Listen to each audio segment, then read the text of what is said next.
Potentially controversial opinion, I don't believe that just because you're a former player, you're automatically given more credence to comment on basketball affairs or current events. Now I understand.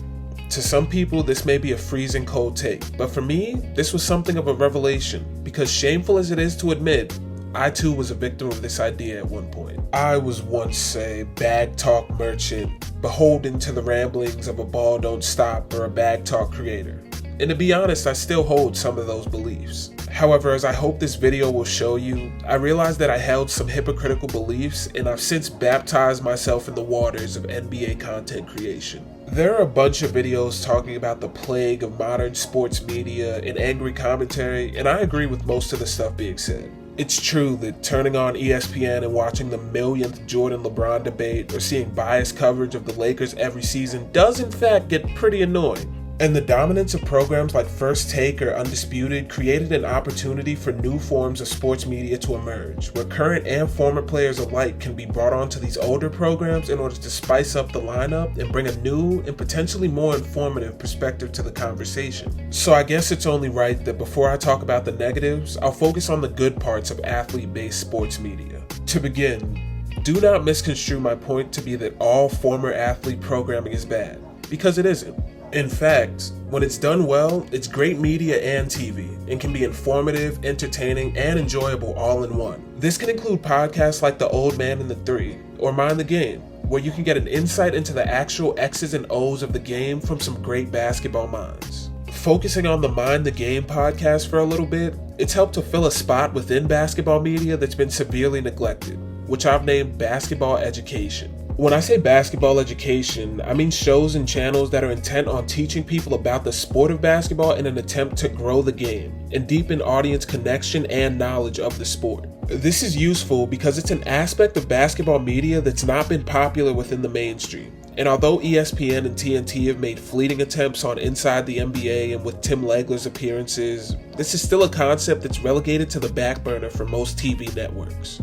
Now, for people who have an interest in this type of information, they've always been able to find it on YouTube for a long time, thanks to people like Coach Nick from B-Ball Breakdown or Ben Taylor with Thinking Basketball. But larger mainstream television audiences have begun to grow somewhat tired of the generic conversations that can be found on ESPN.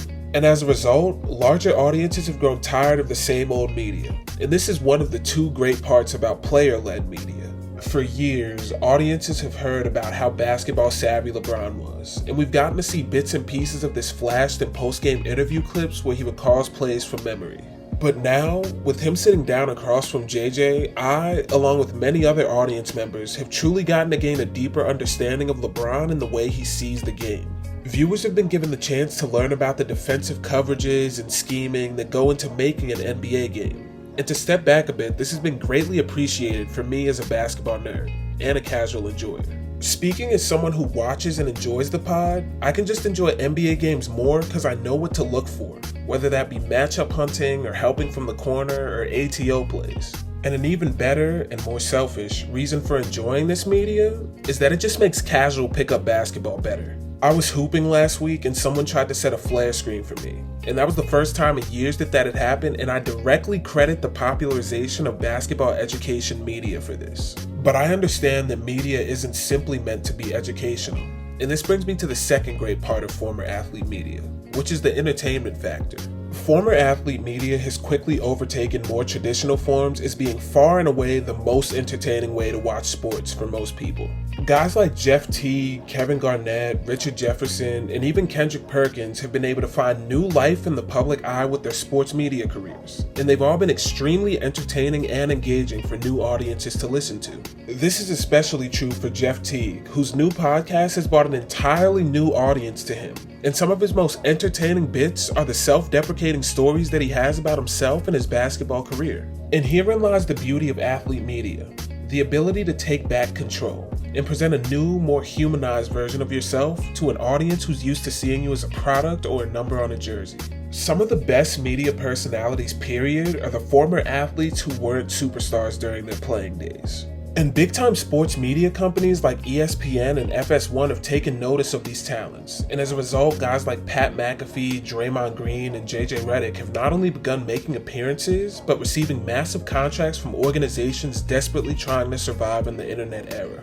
Unfortunately, as with most things, whenever clout, money, and desperation for attention begin to get involved, things get muddy, and this is where we arrive at the bad part of athlete-led sports media.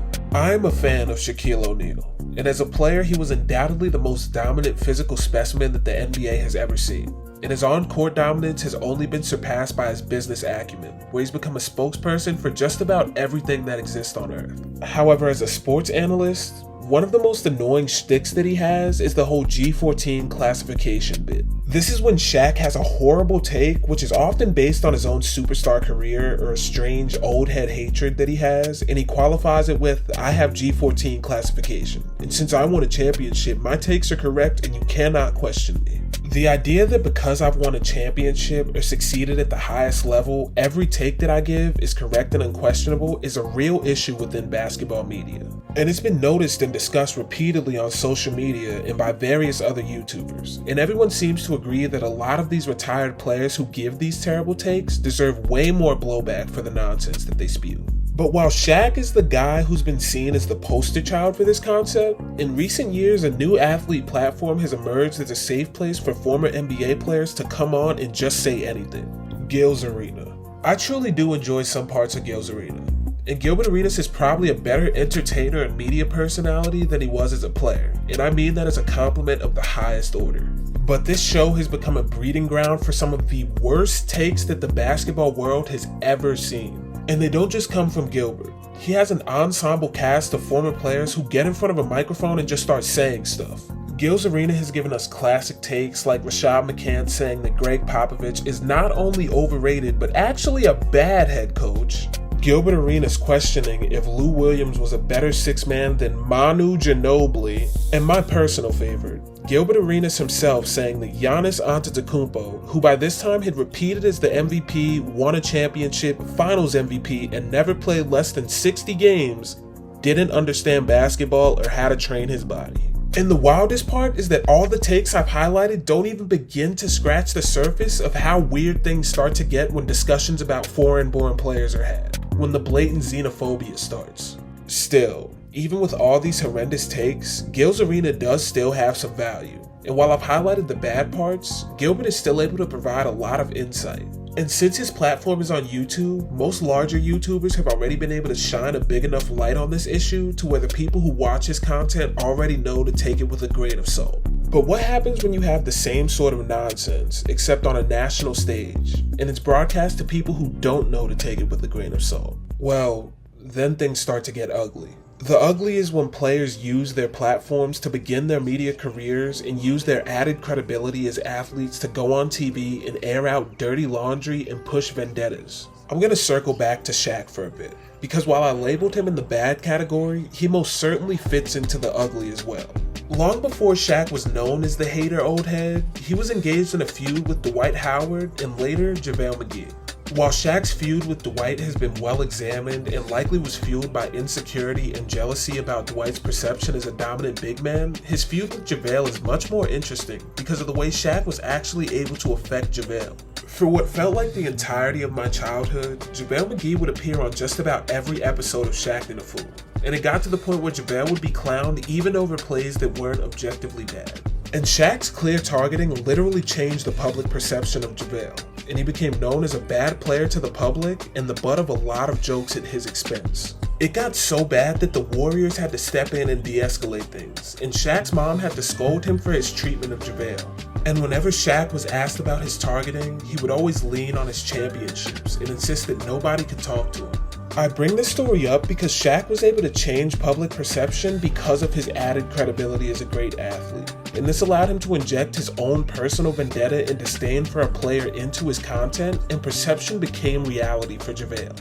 And this effect has been replicated, especially in the coverage of Rudy Gobert by Inside the NBA, where Shaq has allowed Draymond Green to get in on the fun. And while I won't credit Inside the NBA for changing public perception about Rudy, and I have similar disagreements with his defensive reputation, when it gets to the point that you have analysts watching the game and actively rooting against and laughing at certain players on the court, it impacts your ability to enjoy the show. And even the optics of this are insane. How are you going to strangle me and then 5 months later commentate my games? That doesn't make sense. Shaq and Dre have repeatedly used their platforms to target specific guys they don't like, and for casual viewers it may be difficult to pick out this bias, which can similarly shift public perception. And we saw a similar version of this problem when Patrick Beverley went on ESPN and had a full-on summer-long Chris Paul slander tour, where he questioned Paul's greatness and claimed that he was a cone on defense. Even though these claims were largely unsupported and people pushed back against Beverley, he was still able to go on there and present himself as an unbiased party and spew garbage that could be taken as fact because of who he is. In fact, Beverley's appearance on ESPN caused a huge blowback from former and current players who called Beverley out. But both Dre and Shaq have been able to go largely unquestioned, and it may have to do with the caliber of player and winner that they are. However, while I've chosen to highlight Shaq, Dre, and Pat Bev and focus this video on basketball, the reality is that what I've talked about isn't even really a basketball media issue. It's not even a sports media issue. It's a media and audience issue in general. When we platform people, it's important not to place them on a pedestal, and remember that while it would be ideal to have all media be unbiased, the facts are that bias is prevalent in everything you watch. People bring their own lived experiences with them to the table, and that informs what they say, and their perspective. And while we certainly do have experts on issues, understand that even the experts can be incorrect, especially when it comes to basketball.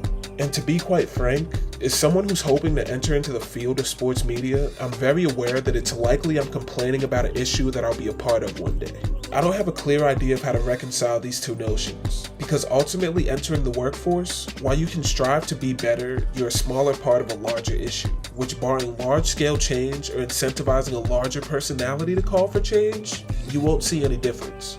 This is only an issue, of course, if you don't sub to the channel and help me make meaningful content for the people. So that's going to do it for this one. Make sure you guys like, subscribe, comment, and remember that everyone on the internet is a hypocrite. See you guys later.